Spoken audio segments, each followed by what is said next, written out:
Welcome to the Live or Alone podcast, the podcast where two nerds who consume a whole lot of horror discuss their favorite pieces of horror media. From movies and TV shows to video games, novels, and everything in between. Because this is a spooky world, and we're just thriving in it. I'm your host, Sarah, the survivalist in your slasher friend group that will put up a lasting fight, but inevitably die because only the final girl can survive. And I'm your host, Ian, the fearless fighter in your slasher friend group that tries to save the day but ends up dying because physical strength just doesn't win in horror. In today's episode, we're talking about a summer slasher classic at this point, one that may even be best watched during the summer and with summer in the title. I Know What You Did Last Summer. So, brief synopsis: a year after running over a fisherman and dumping his body in the water, four friends reconvene when one of them receives a frightening letter telling her that the crime was seen. Okay, before we kick things off and before we get into our little game, we rewatched this before this episode so that it can be really fresh in our minds. So I'm really excited to get into this chat. How about you? We saw that shit this weekend that just passed. Because we need a refresher. But how many times have you seen this movie? I've seen it quite a lot, but we'll get into that. Let's start with the trivia. Let's start with our game that we start all of these episodes off with. And we are playing Trivia Creepin' It Real. I almost forgot the name for a second. Whoa. I've got 5 questions to get through here. So are you ready? Yes. Okay. So, question number 1. A well-known and loved writer wrote this movie. Who? Kevin Williamson.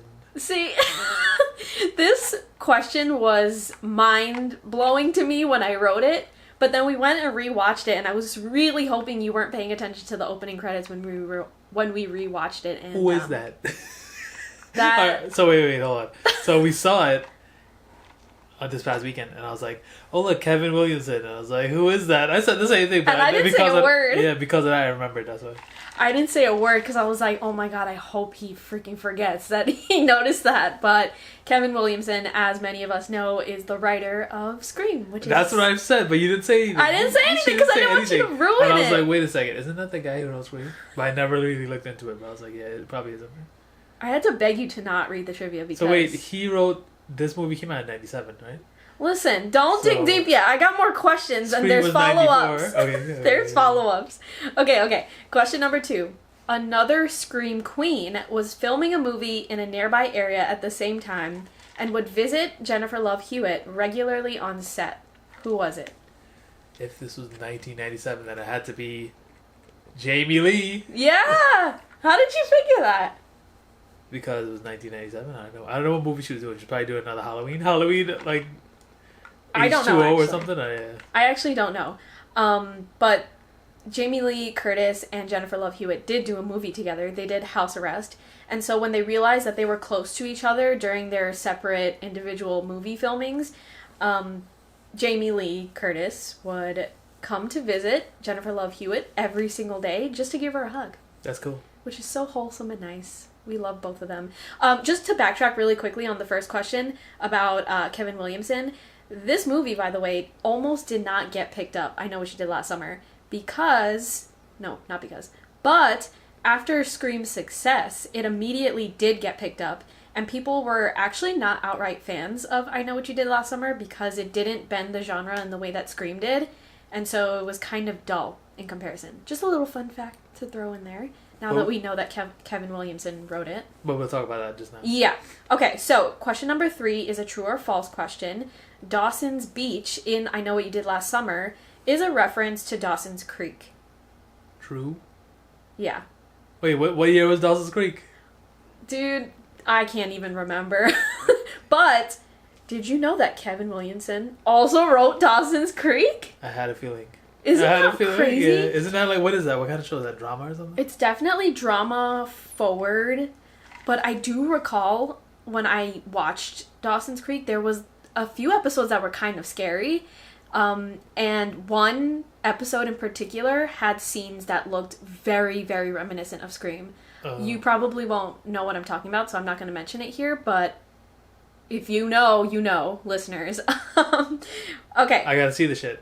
Yeah, it's not a scary TV show. It's just there were some, like, heavy episodes, if that makes sense. Yeah, because when they used to put the commercial stuff, I'm like, nah. Yeah, it's mostly just teens being teens. Yeah, I was like, nah, I don't need this. Fair. Okay, question number 4, true or false? Johnny Galecki and Jennifer Love Hewitt used to live together. I don't know who that is, so I'm just gonna say false. That's Max. False? This is actually a trick question. Yes and no. You know who I'm talking about when I say Max, right? From I Know What You Did Last Summer. Who, Roseanne? Yeah. So, yes and no, because they lived in the same apartment building when they were around 13 or 14 years old, and Jennifer Love Hewitt was friends with his sister, so they would actually see each other often. But wait, where were they living? California? Probably. Wow, that's crazy. But they were very young teenagers. Yeah, they both became funny is that? and actresses, yeah. Yeah. Okay, last question, and this is why I was trying to get you to shut up for the first question. True or false? Scream 2 was filmed in the same year as I Know What You Did Last Summer. I think... false? No, it's true. Oh, yeah, so they're 96. But wait, Scream 2 came out in 96? No, they're both in 97, I think. Oh, so they're both in 97, yeah. Okay, and then a little fact to go along that. Sarah Michelle Gellar had to cut her hair and make it blonde. Because of this, she's wearing a wig for the first half of the movie. Yeah. She is wearing a wig, right? Or yeah. Is that true? No, it's true. She's wearing a wig. Yeah, because I was like looking at her hair and I was like, how's her hair so long? Yeah. Over here, and then over here it's short, and then...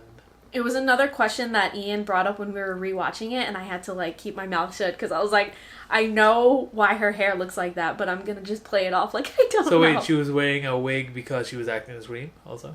Or yeah. Because... Yeah. And they wanted her to have long hair in this movie, and I Know What You Did Last Summer. She had short hair in Scream. Yeah, I remember, yeah. And then for half of this movie, she had long hair, but it was a wig, so they like deliberately wanted to cut it off eventually. And so that's why I figured, because they remember she was in the bed and they cut it off, so yeah. Yeah.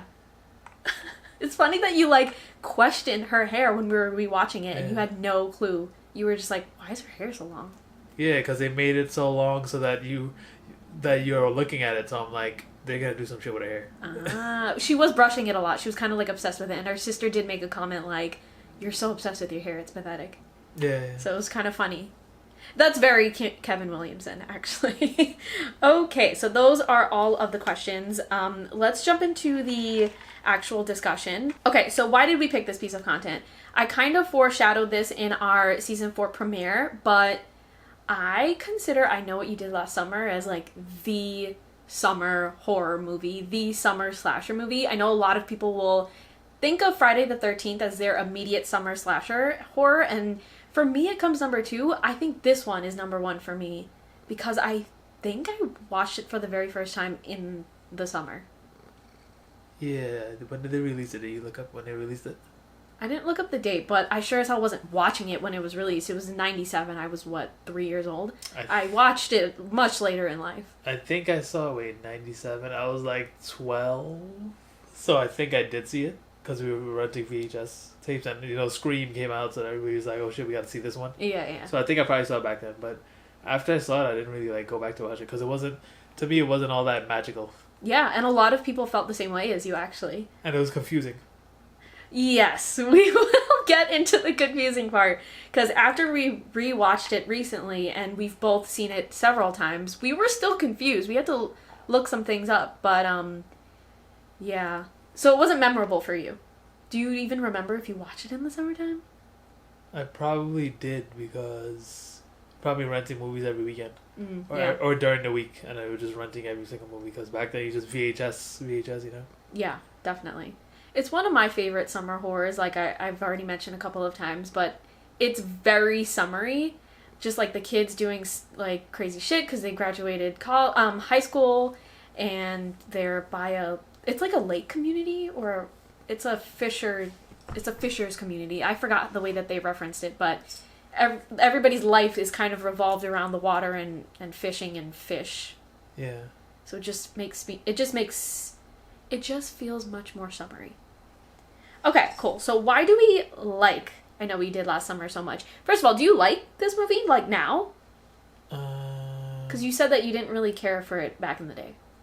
I think that I do not care for it, so... That's hilarious, why? I mean, there are some parts that's like, oh shit, but then there's other parts that, like, they could have, like, elaborate more. Like, with the, they're by the boat and all that shit, so they could have do some more, like, scary shit. But it just got so confusing at the end, and I was just like, what the fuck is going on? That's fair. And there's nothing, like, supernatural about it, it's just, like, some guy. Yeah. That's fair. And there's nothing, it's kind of weird, too, it's like they just did this shit here, and then they, like, it fast forwards too quick. I think they wanted more explanation of what's going on. I see. Like, I mean, the characters, too, is like, you got the character development here and there, but certain characters, they just put over there for that, to get killed or whatever. I see. So it wasn't really, like, that magical. It feels rushed to you. It feels rushed, and then it feels confusing, too. Yeah, okay. So Ian led with his negatives, which is fair, because he doesn't like the movie to begin with. I really like the movie. I'll give you my reasons why I like it, and maybe Ian will kind of catch on and agree with me. Or not. That's fine. But, again, it's one of my favorite summer horrors, but also I think it has, like, a classic charm. Whenever I watch this movie, it's very nostalgic for me.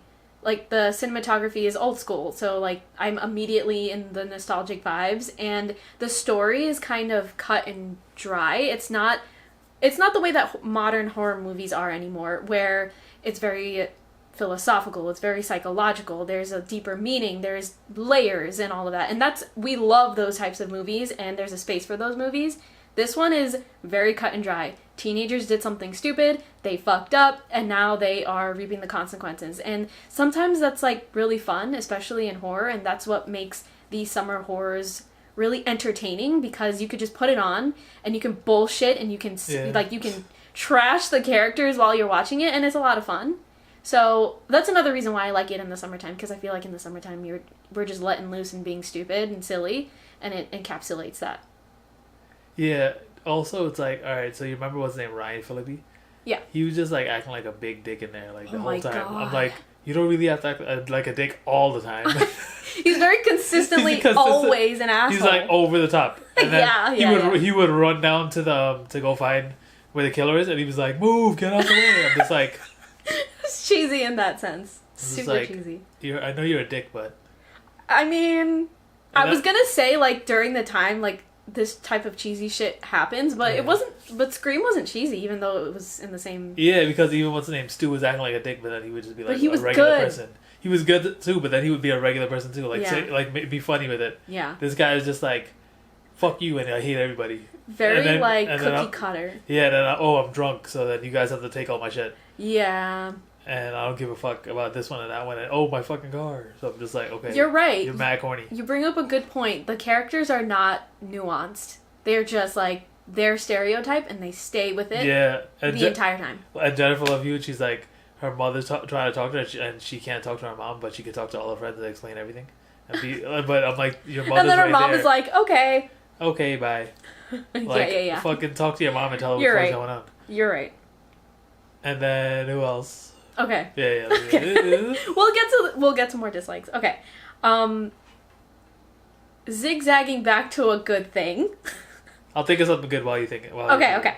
I kind of see some similarities in terms of the structure that is reminiscent of Scream.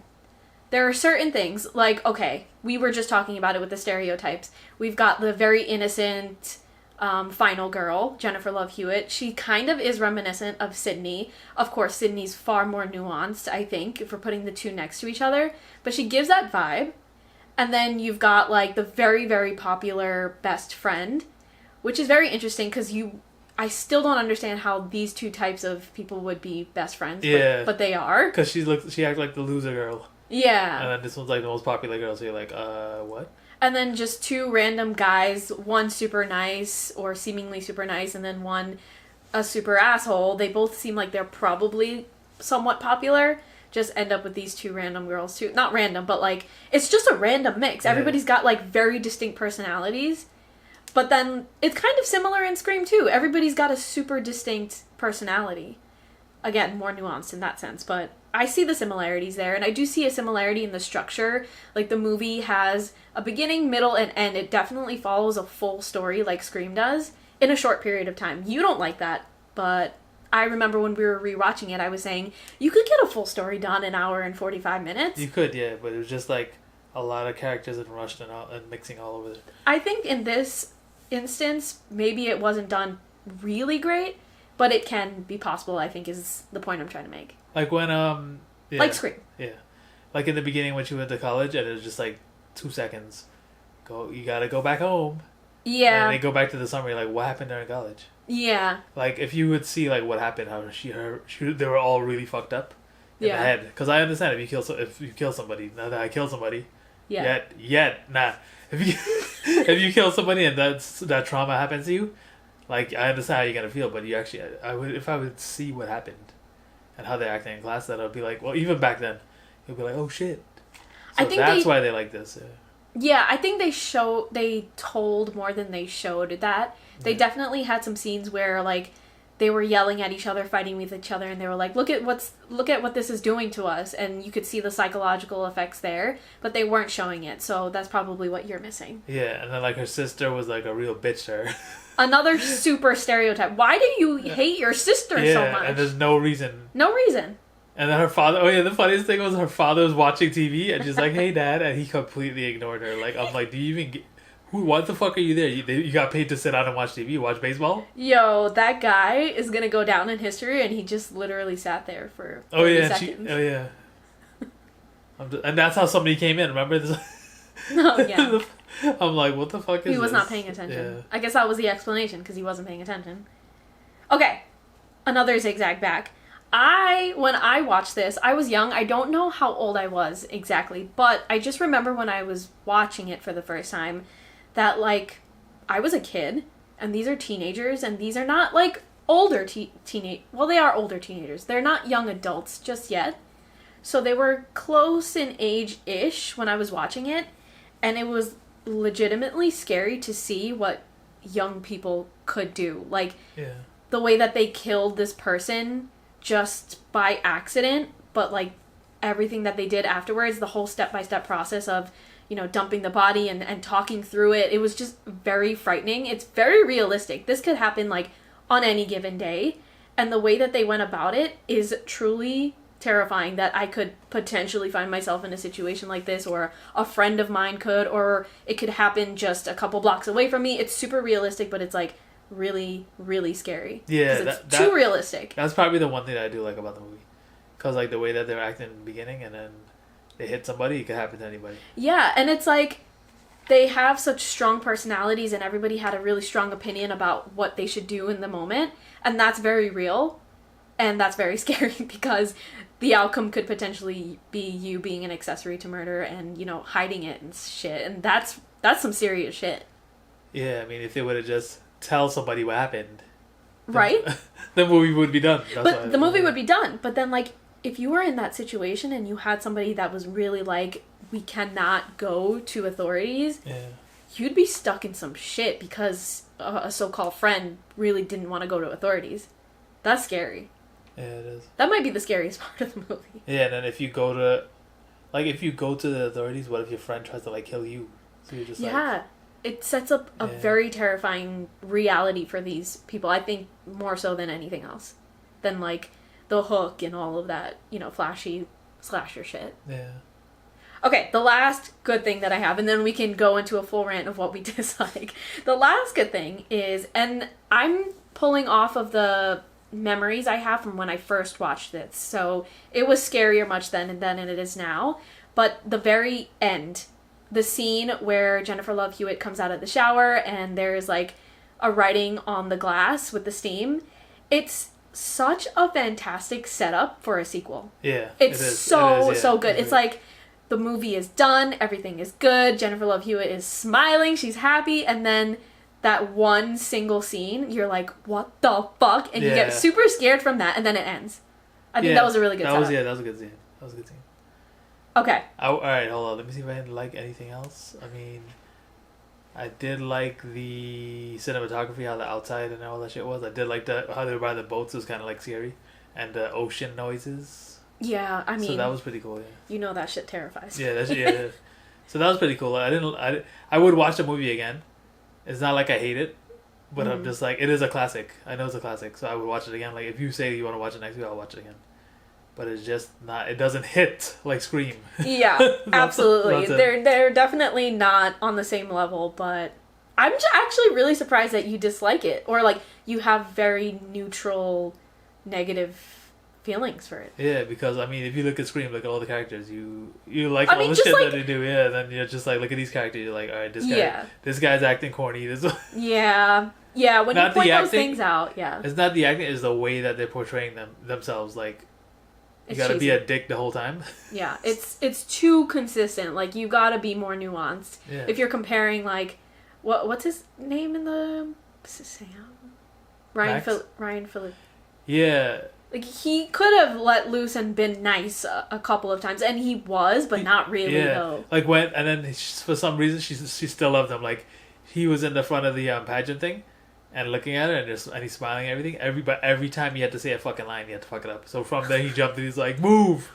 I'm like, you were just smiling with her. Like, what the fuck? Also, you're mad all the time? How could you like somebody like that? Like, what possesses you to like someone like that? Dumb. Like, not even in a partner, in a friend. Like, I'd be like, bro, I don't want to hang out with you anymore. Yeah, all he does is curse. And I remember he punched Freddie Prinze in the face, and then later on they were just friends. I'm like... He just ran up and punched him in the face. On what planet is a guy just gonna be like, okay, my friend is an absolute dick, that's fine. If one of my friends did that shit to me, I wouldn't even be around all four of them. That's what I'm saying. Fuck you guys, later. And then Jennifer Love Hewitt cannot stand him, and yet he's still part of the friend group. Yeah. It was just like weird. I thought at one point, like if like in a real life situation, they would all split up and be like, "Fuck you, all of you." Yeah. But they all stayed together because they had this one dick in common. Yeah, that's also a good point. Like, they did drift apart and they weren't actually friends after the year, and then they had no choice but to. Yeah, that's a good point. But they didn't. The thing is, the movie didn't portray it like that. Yeah. Like, you know how it would be like, all right, so we gotta stay together. I know we're in the shit together, so let's do it. They were just like, let's all come together because what are we gonna do now? The guy came back. You know what I mean? Like, yeah, they kind of did. They kind of hinted at that. Really tiny, very small, very subtle details were in the movie. So it's like, if you were to really, I don't know, have this movie under a magnifying glass, you would be able to pinpoint the moments where we're kind of criticizing it.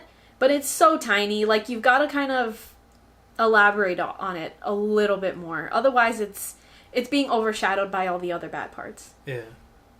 All right.